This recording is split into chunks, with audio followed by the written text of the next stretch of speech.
وہ ہاتھ پکڑ کے اسے اٹھاتے ہیں.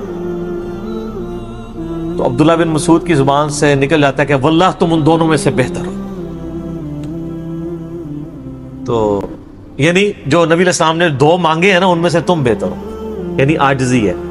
یعنی ہے کافروں کی پارٹی میں اور میرے ساتھ بھی اس نے سلوک کر رہے ہو، اور وہی ہوا، اللہ تعالیٰ نے ان کو قبول کر لیا.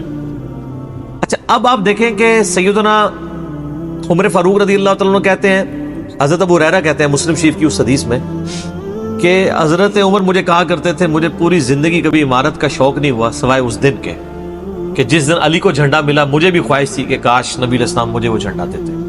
یہ حضرت علی کے لیے بہت بڑی فضیلت ہے اس حوالے سے کہ سیدنا عمر ان پر رشک کرتے تھے. باقی ایک سنن کبریٰ البیہقی میں من گھڑت روایت ہے کہ حضرت عمر کہا کرتے تھے، وہ جو ایک بڑی مشہور بیان کر رہے ہوتے ہیں کہ جی وہ ستاروں کے برابر کس کی نیکی ہیں. حضرت عائشہ نے پوچھا تو ان کا بھی تیرے باپ کی ہیں، تو حضرت عمر کی ہیں، تو پوچھا کہ میرے باپ کی، ان کا جی ان کی تو ایک نیکی جو ہے وہ غار ثور کی سب پہ بھاری ہے. اس حدیث کو شیخ البانی نے، شیخ زبیلی زئی صاحب نے، دونوں نے لکھا ہے یہ موضوع حدیث ہے، وضع کی گئی حدیث ہے، لیکن یہ ہمارے مسلمانوں کے بچے کو یاد ہے. جعلی حدیث ہے، ضعیف نہیں سر، گھڑی ہوئی حدیث ہے. اور جو مسلم شریف کی حدیث تھی وہ ہم نے آگے ایکسپلور کیا کہ حضرت عمر کہتے تھے مجھے علی پر رشک ہے کہ مجھے وہ جھنڈا نہیں ملا اور علی کو ملا. دوسری طرف سیدنا علی بھی سیدنا عمر سے بڑی محبت کرتے تھے. بخاری اور مسلم دونوں میں حدیث ہے، مشکات میں بھی آپ کو مل جائے گی 3 جلد میں، حضرت ابو بکر عمر کے فضائل کے چیپٹر میں. عبداللہ ابن عباس کہتے ہیں کہ سیدنا عمر کی میت رکھی ہوئی تھی اور لوگ ان کی میت پہ رو رہے تھے اور اپنے اپنے انداز میں ان کے اوپر سلام پیش کر رہے تھے کہ آپ کی وجہ سے اللہ نے اسلام کو اتنا عروج دیا، رومن اور پرشین امپائر گر گئیں، یرموک اور قادسیہ میں اللہ نے مسلمانوں کو فتوحات دیں. اور کہتے ہیں اتنے میں ایک شخص میرے پیچھے آگے کھڑا ہوا، چونکہ میں بھی میت کے سامنے بیٹھا ہوا تھا، تو اس نے میرے کندھے کے اوپر آ کے یوں کونی رکھ لی اور اس نے سیدنا عمر کی میت کو مخاطب کر کے کہا کہ اللہ تجھ پہ رحم کرے اے عمر ابن خطاب. میں نے اللہ کے محبوب صلی اللہ علیہ وآلہ وسلم سے بارہا سنا تھا کہ میں ابو بکر اور عمر فلاں جگہ گئے، میں ابو بکر اور عمر داخل ہوئے، میں ابو بکر اور عمر نکلے. مجھے امید تھی کہ تم اپنے ان 2 ساتھیوں کے ساتھ جا کے ملو گے.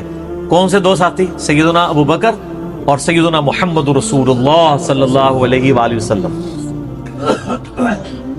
اور اللہ کی قسم اس روئے ارض پہ تم وہ شخص تھے کہ مجھے خواہش ہے کہ میں تمہارے اعمال کے ساتھ اللہ کے حضور پیش ہوں. ظاہر ہے اتنا بڑا عروج سر، انسانی تاریخ کا سب سے بڑا ریولوشن نبی علیہ السلام کا، اس کی ایپیکس سیدنا عمر کے دور میں ہوئی ہے. اور یہ اللہ کا معجزہ ہے. نبی علیہ السلام کی مبارک زندگی میں انقلاب آتا نا تو اس طرح کے تو بہت لیڈر پہلے بھی آئے تھے جنہوں نے اپنی زندگیوں میں انقلاب لے کے آئے تھے.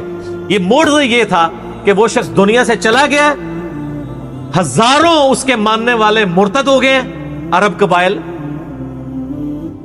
اور چند مخلص ساتھی ساتھ ہیں، اس کے باوجود اللہ نے رومن اور پرشین امپائر الٹوا دیے. کتنا بڑا معجزہ ہے. اگر نبی علیہ السلام اپنی مبارک زندگی میں کر جاتے، وہ تو اسکندر اعظم بھی کر گیا، بعد میں چنگیز خان نے بھی کیا، بڑے بڑے لیڈر آئے. یہ ڈفرنس ہے. ایک یہ ڈفرنس، اور دوسرا ڈفرنس یہ کہ نبی علیہ السلام نے اپنی وفات کے بعد 10 سال بعد، 20 سال بعد، 30 سال بعد، 50 سال بعد، ایون 500 1000 سال بعد ہونے والے واقعات کو بھی بیان فرما دیا کہ یہ ہوگا. آج تو ہم تاریخ میں دیکھ سکتے ہیں کہ وہ سب کچھ ہوا ہے. اگر آپ کو شوق ہو تو دلائل النبوہ امام بیہقی کی کتاب ہے، 3500 حدیث پہ، 5ویں صدی ہجری میں لکھی گئی ہے. اس میں 500 سال میں جو نبی علیہ السلام کی پروفیسیز پوری ہوئی ہیں نا، منوان اسی طریقے سے موجود ہے. بخاری مسلم میں جو حدیثیں ہیں تاتاریوں سے جنگوں والی، وہ اس وقت تک نہیں ہوئی تھی، حدیثیں تو پہلے سے موجود تھی. آج تو ہم ان کو بھی درست مان رہے ہیں. ٹھیک ہے، نبی علیہ السلام نے پریڈکشن کی تھی کہ ان قریب کیسر روم ختم ہوگا، قیامت تک کوئی کیسر نہیں ہوگا. بخاری مسلم کی حدیث ہے، اور دیکھ لیں قیامت تک کوئی کیسر نہیں ہوا. ان قریب پرشین امپائر ختم ہوگی اور قیامت تک کوئی کسرا نہیں ہوگا. آج دیکھ لیں 1400 سال ہو گئے ہیں. سر یہ اسی طریقے سے ہے کہ میں کہوں کہ ان قریب امریکہ اور رشیا ختم ہو جائیں گے ود ان فیو ایئرز، اور قیامت تک کبھی ان کو پاورز نہیں ملیں گی. جو کہ ابھی پاور ہیں اور جن کی صدیوں سے چل رہی ہیں، اور وہ پھر پاور بھی ان لوگوں کے ہاتھوں ہوئی ہے کہ جن کے پاس اسلحہ بھی نہیں تھا ان کے ساتھ لڑنے کے لیے، مین پاور بھی نہیں تھی ان کے لیول کی، الٹوا دی اللہ تعالیٰ نے۔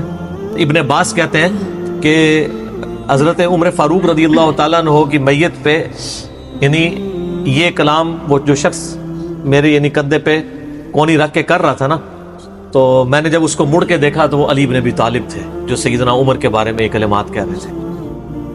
تو یعنی ان لوگوں کی للہیت تھی کہ وہ تعریف کیا کرتے تھے اور کوئی آر محسوس نہیں کیا کرتے تھے۔ اور آپ دیکھیں سیدنا عمر کی بھی کتنی محبت تھی سیدنا علی سے کہ جب کبھی بھی فارن ٹور پہ جاتے تھے اپنی جگہ حضرت علی کو خلیفہ بنا کے جاتے تھے، کیونکہ نبی علیہ السلام جب تبوک پہ گئے تھے تو سیدنا علی کو چھوڑ کے گئے تھے، بخاری مسلم میں آتا ہے۔ حضرت علی رو پڑے، پہلا اور آخری موقع تھا کہ جنگ میں نہیں گئے، تو فرمایا تم اس پہ راضی نہیں ہو، تمہاری میرے ساتھ وہی نسبت ہے جو ہارون کی موسیٰ کے ساتھ، مگر میرے بعد کوئی نبی نہیں۔ تو حضرت عمر اس سنت پہ عمل کرتے تھے، جب بھی وہ جاتے تھے، جب بیت المقدس فتح ہوا چابیوں کے لیے انہوں نے بلایا، سیدنا علی کو اپنی جگہ چھوڑ کے گئے، اس سنت پہ عمل کیا کرتے تھے۔ اور یہ بات شیعہ کے ہاں بھی ملتی ہے۔ میری ایک شیعہ عالم کے ساتھ ایک دفعہ بحث ہوئی، 2011-12 کی بات ہے، تو مجھے کہنے لگے کہ حضرت عمر جو ہے نا حضرت علی کو خلیفہ بنانے میں مخلص نہیں تھے، اسی لیے انہوں نے 6 رکنی کمیٹی بنائی، ان کو چاہیے تھا ڈائریکٹ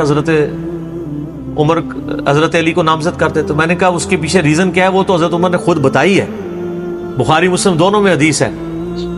ابن عمر کہتے ہیں جب حضرت عمر کو زخم لگا اور اب ہمیں یقین ہو گیا کہ وہ جانور نہیں ہوں گے، کھاتے تھے تو انتڑیاں کٹ چکی تھی، یہیں سے وہ سب کچھ نکل جاتا تھا، تو ہم نے عرض کیا کہ اپنا خلیفہ کسی کو نامزد کر دیں۔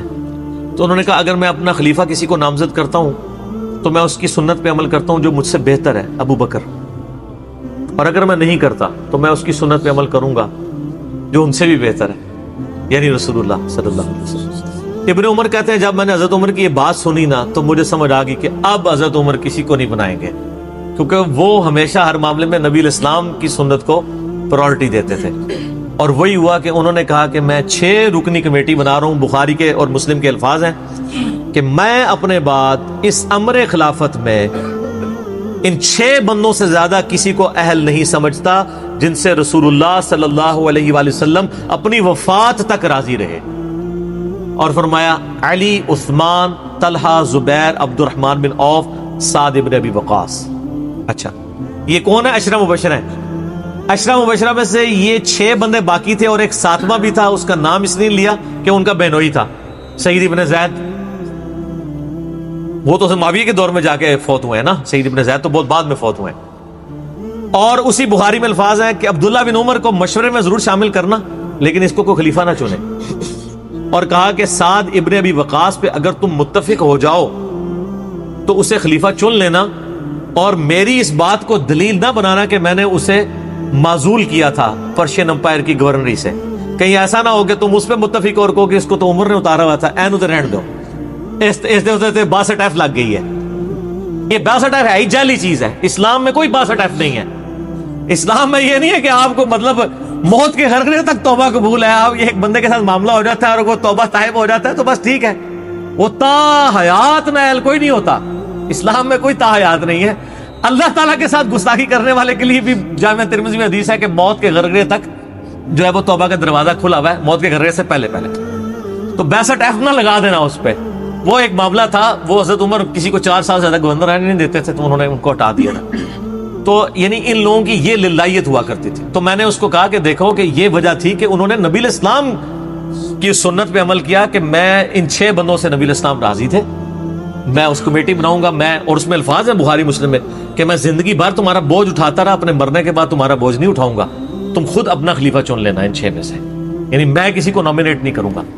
دوسرا میں نے اس شیعہ عالم سے یہ بات کی کہ حضرت عمر اتنے بڑے رسک کے اوپر تھے کہ جس نے پوری دنیا کو الٹ دیا ہے، اور وہ چند بندے لے کے رومن اور پرشین امپائر کا وزٹ کر رہا ہے، کوئی بھی قافلہ ان پہ حملہ کر کے ان کو شہید کر سکتا تھا، اور اگر خدا نہ خواستہ اس دوران وہ شہید ہو جاتے تو حضرت علی آٹومیٹکلی خلیفہ ہوتے کیونکہ ان کو چھوڑ کے گئے ہوئے تھے۔ یہ ان کا اخلاص تھا۔ پھر سیدنا عمر نے حضرت علی کو چیف جسٹس لگایا ہوا تھا حجاز کا۔ چیف جسٹس آج کل نہیں سنبھالا جا رہا، اور اس زمانے میں جب اسلام کا دورہ ہو، عدل کا نظام ہو، اور تینوں جو زہد کے امام تھے نا، حضرت عمر نے ان کو چیف جسٹس لگایا تھا۔ رومن امپائر گری، اصحاب صفحہ میں سے ابو درداء کو لگایا، سب سے غریب ترین صحابی، یہ ان کا کرائٹیریا تھا۔ ابو سفیان، بڑے بڑے لوگ جو اینڈ پہ مسلمان ہوئے، یہ لائنیں بنا کے کھڑے رہتے تھے، حضرت عمر ان کو نہیں ملتے تھے جب تک باقیوں سے فارغ نہ ہو جائے۔ وہ کہتے تھے ہم سردار، ان کا نہیں، تم اسلام میں بعد میں آئے ہو۔ اور وہ مہاجرین کے وظیفے اور اصحاب بدر کے وظیفے انہوں نے باقیوں سے ڈبل لگائے ہوئے تھے کہ انہوں نے برے وقت میں اسلام کا ساتھ دیا۔ اور پرشین امپائر گری، عبداللہ ابن مسعود، زہد ترین صحابی، زہد کے امام، ان کو وہاں پہ چیف جسٹس لگایا۔ اور حجاز کے اندر سیدنا علی کو لگایا۔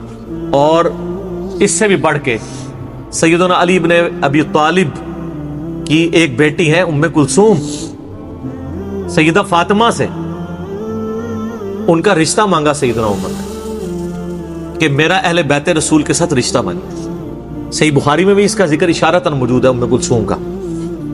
شیعہ اور سنی دونوں کے ہاں ان کی کتابیں تو مانتی ہیں، بابے نہ مانے تو علیحدہ بات ہے، کتابوں میں موجود ہے کہ سیدنا عمر فاروق کی بیوی تھی ام کلثوم، اور سلام اللہ علیہا، اس کی وجہ سے یعنی انہوں نے ایک فخر محسوس کیا کہ میرا اہل بیت کے ساتھ ایک رشتہ داری والا معاملہ ہو جائے۔ تو سیدنا عمر اس طرح کے معاملات کے اندر اہل بیت کے ساتھ بہت حسن سلوک والا معاملہ کیا کرتے تھے۔ اگرچہ ان کی طبیعت میں سختی ضرور تھی، لیکن جو دین کے معاملے میں تھی وہ ساری سختی اپنی ذات کے معاملے میں نہیں ہوا کرتی تھی۔ صحیح مسلم میں ایک حدیث ہے، اسی پہ میں کنکلوڈ کرتا ہوں کہ سیدنا عمر نے ایک خواب دیکھا کہ مجھے ایک مرغے نے خواب میں ٹھونگے ماری ہیں۔ تو انہوں نے پھر اگلے دن خطبہ دیا، انہوں نے کہا کہ میں نے خواب میں دیکھا ہے کہ اس طرح مجھے ایک مرغ نے چونچے ماری ہیں خواب کے اندر، میں نے اس کی تعبیر یہ کی ہے کہ عنقریب مجھے قتل کر دیا جائے گا، اور اگر بائی چانس اچانک میں مار دیا جاؤں، یہ تو کسی کو نہیں پتا تھا کہ وہ ایک تقریباً 3-4 دن تک زخمی حالت میں ہوش میں رہیں گے، اچانک بھی تو مار سکتے تھے اگر گردن اتر جاتی۔ اگر میں اچانک مار دیا جاؤں تو تم اس امر خلافت کو ان 6 بندوں سے باہر نہ جانے دینا۔ صحیح مسلم میں ان 6 بندوں کے نام نہیں ہیں، لیکن بخاری میں وہ نام بھی ہیں، سیدنا علی، عثمان، طلحہ، زبیر، عبد الرحمن بن عوف اور سعد ابن ابی وقاص۔ اور انہوں نے کنسنسس کے ساتھ پھر بعد میں سیدنا علی اور عثمان ہی بچ گئے تھے، ان میں ٹائی پڑ گئی تھی تو الٹیمیٹلی پھر حضرت عثمان کو چن لیا گیا۔ تو اگر میں اچانک مار دیا جاؤں تو ان 6 بندوں سے باہر کسی کو خلیفہ نہ چننا، اور مجھے پتا ہے کہ جب تم ان 6 بندوں میں سے کسی کو خلیفہ چنو گے تو کچھ لوگ تمہاری مخالفت کریں گے، اور یہ وہی لوگ ہیں جن کو میں نے اسلام کی خاطر اپنے ہاتھوں سے مارا ہوا ہے، یعنی وہ لوگ جو بالکل اینڈ پہ مسلمان ہوئے ہیں، جن سے ہم نے غزوہ بدر، خندق، احد لڑی ہوئی ہے، اب یہ اینڈ پہ مسلمان ہوئے ہیں، چونکہ وہاں پہ بھی انہوں نے حکمرانی دیکھی ہوئی ہے، تو یہاں پہ بھی ان کی خواہش یہ ہوگی کہ ان میں سے کسی کو خلیفہ چنا جائے۔ تو جب تم دیکھو کہ ایسے لوگ اس خلافت کے دشمن ہیں، ان 6 میں سے کسی بندے کی خلافت کے مخالفت کر رہے ہیں، تو تم سمجھ لینا کہ یہ لوگ اللہ کے دشمن، اور دوسرے الفاظ تو بڑے سخت ہیں، کافر ہیں۔ اس کی انجینئرنگ میں نہیں کرتا، وہ پھر کسی اور طرف بات چلی جائے گی۔ آپ میرا ریسرچ پیپر واقعہ کربلا کا حقیقی پس منظر 72 صحیح الاسناد احادیث کی روشنی میں، جس میں میں نے 200 روایتیں اکثر بخاری مسلم سے پیش کی ہیں، اس کے سٹارٹ میں نے حدیث لکھ کے پھر لکھا ہے کہ اب آئندہ صفحات میں آپ کو پتہ چلے گا کہ سیدنا عمر اسلام کا دشمن کن لوگوں کو سمجھتے تھے، اور یہی الفاظ صحیح بخاری میں عبداللہ بن عمر نے بھی استعمال کیے تھے۔ کس کے بارے میں کیے تھے وہ ہمارا ریسرچ پیپر پڑھ، ٹھیک ہے جی۔